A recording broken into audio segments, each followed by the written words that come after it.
नमस्ते, स्वागत है आपका हमारे YouTube चैनल में। आज मैं हूँ काशी में और काशी की जो है वो धर्म की नगरी कही जाती है, काशी आध्यात्म की नगरी कही जाती है, काशी भगवान शिव की नगरी कही जाती है। भगवान शिव वो मोक्ष के दाता हैं और इस मोक्ष की नगरी में इस समय मोक्ष का ही कार्यक्रम चल रहा है, मुक्ति का ही कार्यक्रम चल रहा है, मुक्ति का ही उत्सव चल रहा है। वो उत्सव है पितृपक्ष। पितृपक्ष में ऐसा कहा जाता है कि काशी में आकर के जो अपने पितरों के लिए पूजा अर्चना और पिंडदान करता है उसके पितरों को मुक्ति मिल जाती है। इसके साथ साथ अकाल मौतें अगर हुई हैं परिवार में किसी की भी, तो यहाँ आकर के पूजा का, यहाँ आकर के उनके जो है मुक्ति के लिए पूजन का बहुत ही खास जो है महत्व है। प्रयागराज अगर आप जाते हैं वहाँ पूजा अर्चन करते हैं और फिर आप चाहें कि गया जाके अर्चन करें तो बिना काशी आए आप पितरों की मुक्ति का जो प्रोसेस है वो पूरा नहीं होता है। तो दोस्तों, साथियों, आज मैं काशी की इस महत्ता को, काशी में चल रहे इस पितृपक्ष के इस पूजन को हम आपसे दिखाने जा रहे हैं, बताने जा रहे हैं। ये आप देख सकते हैं, ये काशी का पिशाच मोचन कुंड है। जहाँ पर लोगों की जो है आस्था है, जहाँ पर लोग आते हैं और इस कुंड में स्नान करते हैं, अपने पितरों का जो है वो मुक्ति के लिए तर्पण कर देते हैं। इस कुंड की मान्यता यह है कि इसे भगवान शिव ने अपने एक ब्राह्मण भक्त को दान में दिया था। कहा जाता है कि यह जो पिशाच मोचन कुंड है, इसका उद्गम माँ गंगा से भी पहले का है। इस कुंड में परंपरा है कि हर साल जो गया लोग जाते हैं तो गया करने के बाद वो नाम जुड़ता है गया बनारस का, तो बनारस आकर के फिर लोग गया करने जाते हैं। ये जो आप तस्वीरें देख रहे हैं, यहाँ करीब 1000 की संख्या में लोग ऐसे हैं जो बहुत बेहतरीन तरीके से अपने पितरों के लिए पूजा अर्चन करते हैं। यहाँ पर ब्राह्मण देव जो हैं वो किसी भी कुल में, खानदान में अगर मौतें हुई हैं, अकाल मौतें हुई हैं या पूर्वजों में, सभी का नाम लेकर के उनकी मुक्ति के लिए प्रार्थना कर रहे हैं, याचना कर रहे हैं।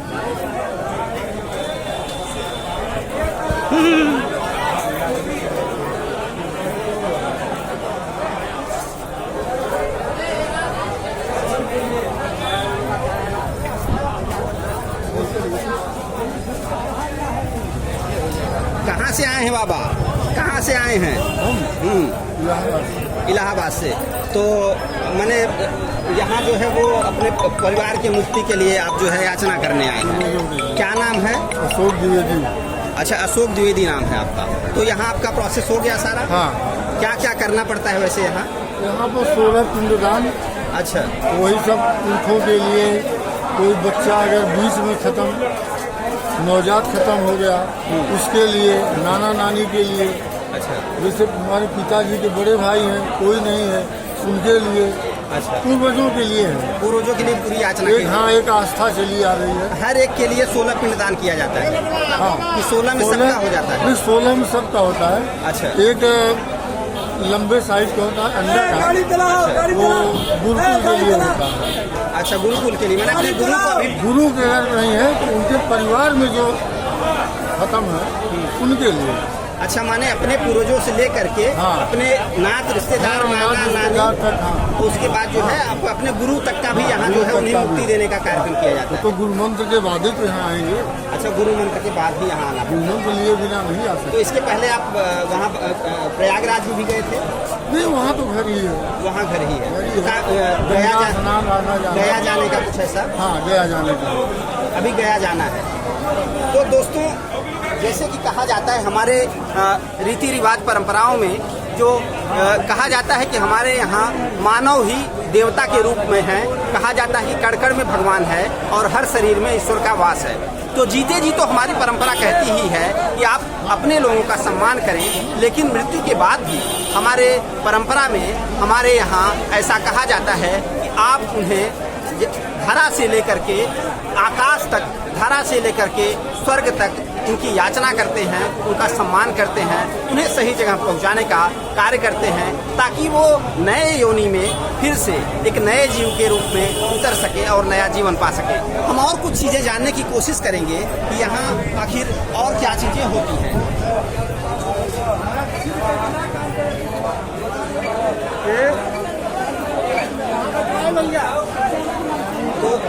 आप देखें, कोई बनारस से है, कोई अयोध्या से है, कोई महाराष्ट्र से है, कोई जो है यहाँ पर गुजरात से आया हुआ है। से आज बात की तो पता चला कि ये इस तरीके से यहाँ प्रक्रिया की जाती है।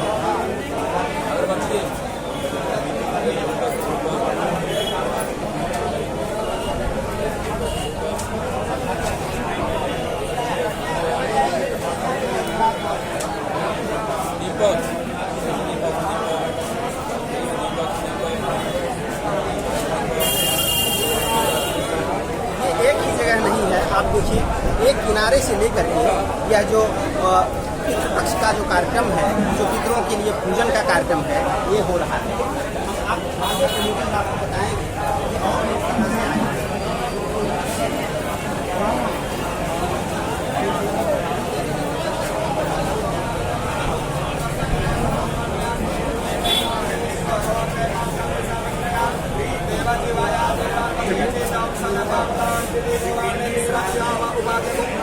अविश्वास न पावकयाय सुतत्वात्माना मनोजो वसोरधारणात् मण्डयामत् सत्सत्तनुरणम् आयोग्रिणोणपरिसार भजरासमस्तयस्य पुष्टिनास्य स्वर्गकन्यास्ते अस्वर्गन्तुरेतयः अस्यात्मद्वेदापादनुकोशिव भवानिर्सर्वेण परिहदवेण वंशदेवेन सर्वदेवेन ये देवा देवानां यज्ञायन्ति जो पूजन विधियाँ हैं, माला से और तमाम जो है यहाँ पिंडा पारा जाता है और अपने पूर्वजों के लिए वो जो मान्यताएं हैं इस तरीके से काम किया जाता है। जो अकाल होते जब हो जाती हैं उस वृक्ष पर मान्यता है तीन में लगा करके का भी वहाँ पर दिखाया जाता है कि यानी अगर हमारे पूर्वजों को यानी हमारे परिवार के किसी सदस्य को किसी भी प्रकार का कर्ज हो तो वो भी यहाँ से कर सकते हैं। ये जहाँ जहाँ आपकी नज़र जाएगी वहाँ मैं दिखाना चाहूँगा कि हर जगह आपको ये चीज़ें देखने को मिलेंगी कि एक कोने से लेकर के दूसरे कोने तक तमाम यहाँ गाड़ियाँ खड़ी हैं और यहाँ देश के अलग अलग हिस्सों से लोग पहुँचे हुए हैं। तो आपको जरा मैं ऊपर ले चलूँगा।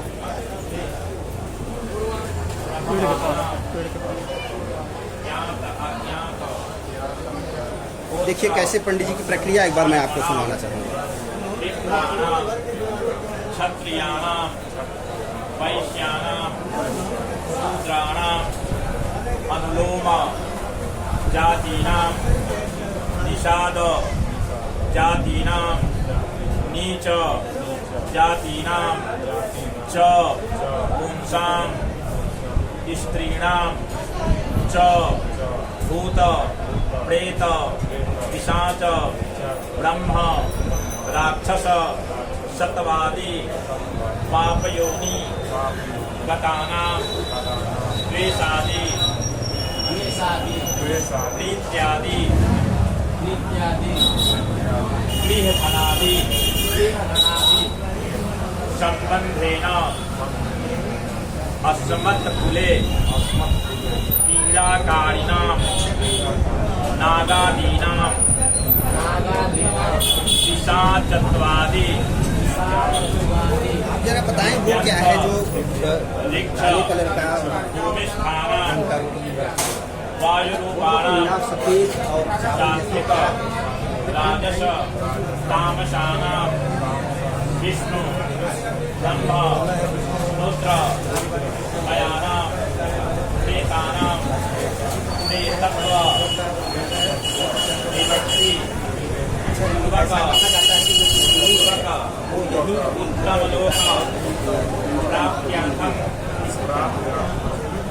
मम सपरिवारस्य आयुः आरोग्य ऐश्वर्य अभिवृद्ध्यर्थं सकल पीड़ा परिहारार्थं सकल मनोरथ। लोगों की ये तस्वीरें लगी हुई हैं। ये एक मिनट बस आप आ जाएं। ये जो तस्वीरें यहाँ लगी हुई हैं और यहाँ पर सिक्का चढ़ाने का भी ये सिक्का गोदा गया है। इसके बारे में ये देखिए, आपको हम दिखा दें, फिर गुरु जी से हम बात कर रहे हैं। यहाँ पर इसकी क्या मान्यता है और यहाँ तस्वीरें लगाई गई हैं पीपल का तस्वीर इसलिए लगाया गया है जिसको अकाल मृत्यु जिसको हो जाता है वहाँ पे शांति करवाने के लिए यहाँ पे इसमें ये किल जो दिख रहा है यहाँ पे उससे बांधा गया है। अच्छा इसमें बांधा गया है जिसको यहाँ पे शरीर पे आता है, जो शरीर पे आ जाता है, आत्मा जो है भटकता रहता है, तो यहाँ पे आकर के यहाँ पे उसका फोटो लगा करके लाइन बना करके अगर शांति करवाया जाता है तो उनको मुक्ति मिल जाती है।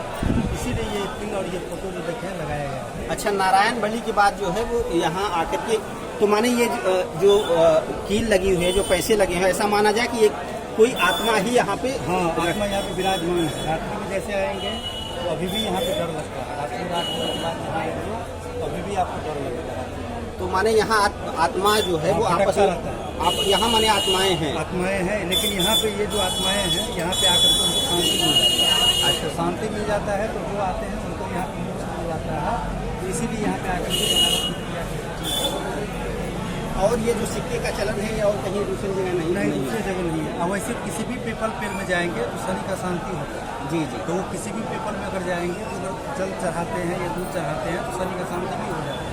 जी, इसीलिए पीपल में आकर के फिर यहाँ पे ठोका जाता है। रात में जैसे अकेले अगर कोई आना चाहे अनजान आदमी और यहाँ आसपास आए तो उसे ऐसा भय लगेगा, उसे लगेगा कोई प्रेत भय लगेगा और हो सकता है कि उसको कुछ हो भी सकता है। अच्छा, वो अचानक से हाँ, उसकी अचानक हो सकता है। अच्छा, ऐसा है। तो गुरुजी इस कुंड के बारे में कुछ हमें बता दें कि इस कुंड में ये जो कुंड जो है जी एक बार हमारी तरफ आप आ जाएं और ये जो पिशाच मोचन कुंड है हम पंडित जी से इसके बारे में भी जानेंगे कि यह पिशाच मोचन कुंड की क्या महत्ता है। वो आप देख सकते हैं कि पिशाच मोचन कुंड में लोग जो है वो तर्पण सा कुछ कर रहे हैं। वो देखिए थालियों में चीज़ें लिए जा रहे हैं और कुंड में स्नान कर रहे हैं। पंडित जी इसकी महत्ता के बारे में अपनी पिशाच मोचन कुंड जो है ये विमल की है, ये 200-300 वर्ष पुराने जब यहाँ पे ऋषि मुनि यहाँ पे तपस्या करते थे। जी। तो एक दिन की बात है जब कोई आए यहाँ पे घूम रहे थे तो उनको मुक्ति नहीं मिल रहा था। उनको बोला गया कि तालाब में स्नान करिए और स्नान करके यहाँ पे पिंडदान करिए। वो स्नान करके तालाब में स्नान किया, उसके बाद यहाँ पे पिंडदान किए तो उनको मुक्ति मिला। इसीलिए यहाँ पे पिशाच मोचन विमल की जिसका नाम होता है। पिशाच मोचन विमल की तभी से उसका नाम पड़ा है। ये बनारस में काशी नहीं है और कहीं नहीं है। पिशाच मोचन कुछ कहीं नहीं मिलेगा। ऐसा है यहाँ पे अगर काम अगर कोई करता है उसको हर संभव ऐसा है कि उनको मुक्ति मिलना ही मिलना है। ये गरुड़ पुराण में भी इसका विश्लेषण किया गया है। गरुड़ पुराण किताब में पढ़ें उसमें जानकारी पूरा यहाँ तो इसका शिव से भी कोई संबंध है? उन्होंने किसी ब्राह्मण को दान वान दिया था, कुछ ऐसा नहीं, दान नहीं दिया गया था। इसलिए यह है कि यहाँ पे आकर के काम जो हुआ वो पिंडदान किया फिर पूर्वजों का यहाँ पे किए तो उनको जो देह जो है त्याग मिल गया और उनको शांति मिल गया। उसी दिन से यहाँ पे प्रसाद विख्यात हुआ और अब तो यहाँ पे देख रहे हैं तो पूरा यहाँ पे मकान का काम बन गया। पहले यहाँ से बन गया था, बहुत यहाँ पे जंगल था, लेकिन अब तो पूरा यहाँ पे मार्केट सब बन गया, पूरा मकान बन गया। अब उतना डर भी नहीं लगता है, लेकिन ऐसा है कि यहाँ पे आकर के इसमें स्नान अगर किया जाए और यहाँ पे अगर पिंडदान किया जाए तो उनको मुक्ति है। गुरुजी हम एक बार जो है आपसे 2 मिनट का और समय लेंगे। एक बार हम जरा ऊपर चलते हैं। एक बार शुरू से जो प्रक्रिया है आने से लेकर के और जाने तक की वो जरा हमें एक बार अगर 2 मिनट में आप बता देते तो बहुत लोगों को जानकारी मिल जाती। तो ये हैं गुरुजी जो यहाँ पर जो है ये कर्मकांड करवाते हैं। इसके लिए काफ़ी ये ऊपर हो एक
होता है, पुनः तीनों का पिंडदान करके और दूध से अभिषेक किया जाता है।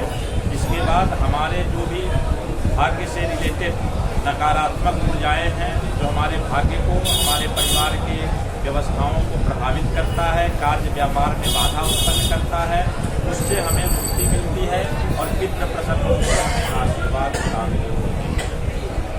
तो नाम क्या? मणिशंकर शास्त्री। मणिशंकर शास्त्री जी थे, ये पंडित जी थे, यहाँ कर्मकांड के काफ़ी जानकार हैं। ये बता रहे थे कि पूरी प्रक्रिया क्या होती है। एक बार हमारे साथ एक यजमान भी आए हैं, मैं उनसे ये जानना चाहूँगा कि क्या कुछ ऐसा महसूस होता है जब आप पिंडदान, जब आप जो है पिंडदान कर रहे होते हैं और जब आप अपने पितरों को प्रणाम करते हैं, जब आप अपने पितरों को विदा करते हैं, तो आखिर उस समय क्या भाव होता है? तो 1 मिनट का मैं ज़रा समय लेना चाहूँगा। सर, कहाँ से आए हैं आप? हम बने रसड़ा का। तो ये किसके लिए कर रहे हैं? पितरों पूरे विश्व के लिए। तो अपने पूर्वजों में अपने कुल खानदान सारे लोगों की। तो कैसा महसूस हो रहा है? कुछ याद आ रही है कुछ ये लोगों तो की? सौभाग्य की बात है। जी। बन पा रहा है। तो जिससे जैसे नाना ने तमाम जो लोग आपके होंगे तो उनका नाम ले रहे हैं, आज इस बहाने उन्हें याद कर रहे हैं, तो कैसा मन में कैसी भाव आ रहा है? बहुत बहुत बहुत खुश। बहुत खुशी है। चलिए, ये बहुत सौभाग्य की बात है साथियों। लोग धर्म की चीज़ों को कभी कभी ऐसा मानते हैं कि धर्म की चीज़ें, धर्म कुछ होता नहीं है, लेकिन हमारे यहाँ तो ऐसा विधान है कि आप जो है यहाँ जीवन पाने के पहले दिन से आखिरी दिन तक, जब तक आप स्वर्ग में नहीं चले जाते हैं, तब तक हम अपने लोगों का मान सम्मान, उन्हें प्रणाम और उनकी सेवा करते रहते हैं। तो पितृ ही हमारे देवता हैं, हम उन्हीं के अंश होते हैं। ये सदियों से परंपराएं चली आ रही हैं और आगे भी ये परंपराएं रहेंगी। पितृपक्ष में आप जहाँ भी हों, आप जैसे भी हों, अपने पितरों को प्रणाम करें, उनकी पूजा करें और इस आध्यात्म को, इस जानकारी को अपने आप में समेटें और पितरों से आशीर्वाद लें कि वो आपके साथ रहें, सहाय रहें। यह एक मुक्ति का मार्ग है, यह एक लोगों को स्वर्ग तक पहुंचाने का एक रास्ता है ताकि आत्माएं न भटकें। लेकिन ज़रूरी ये भी है कि जो आपके माता पिता, जो आपके लोग, जो आपके घर परिवार, जो आपके नात रिश्तेदार आपके साथ हैं, जो जीवित हैं, आप उन्हें भी प्रणाम करें, आप उनका भी सम्मान करें, उनकी भी सेवा करें। आज समाज बदल रहा है, लोग अपने ही लोगों को तमाम तरीके के जो है वो दूसरे जगहों में, अनाथालय में और तमाम जगहों पे भेज देते हैं, सेवाश्रमों में भेज देते हैं। लोग अपनों का सम्मान नहीं करते और ये अच्छा नहीं है। हम अपने अंश का, अपने जीव के लोगों की सेवा करें, उनसे जो है बातें करें। मेरा कहना चाहूँगा, पहले तो नाम क्या है? मैं कहना ये चाहूँगा हिंदी वीडियो करानी पड़ती है। उससे पहले बात ये होता है कि पितृ रोज बनता क्यों है। अगर हम अच्छा कर्म करते जाएंगे, हमारे पूर्वज अच्छा कर्म किए होंगे, तो आने वाले पीढ़ियों में यह पितृ दोष नहीं लग सकता है। पितृ दोष का मतलब ये होता है कि जब भी लग्नेश अष्टम में या अष्टमेश लग्न में चला जाता है तो पितृ दोष लगता है। जब भी नवमेश यानी भाग्येश और सूर्य के साथ या राहु या पापक ग्रह के साथ युति बनाता है तब भी पितृदोष कुंडली में लगता है।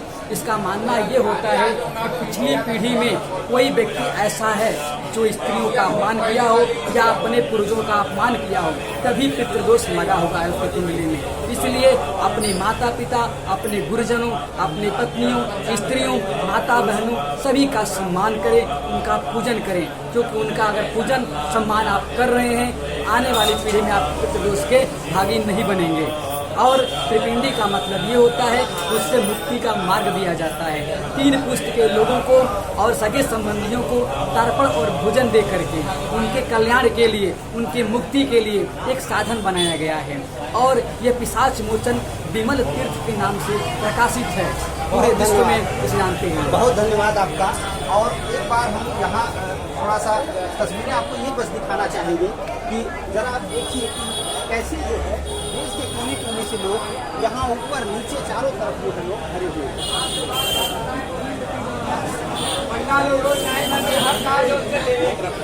तो ये तस्वीरें हैं ऊपर से लोग यहाँ आए हुए हैं, तो कोई कोना खाली नहीं है और बहुत सारे लोग जो हैं वो यहाँ भी अपने पितरों का, अपने पूर्वजों का जो है वो पिंडदान कर रहे हैं। जी बरवा रुद्र पिता निरल जीवो नकाम जल गिराइए बोलिए तस्मै सुधा नमः तस्मै सुधा नमः पितामह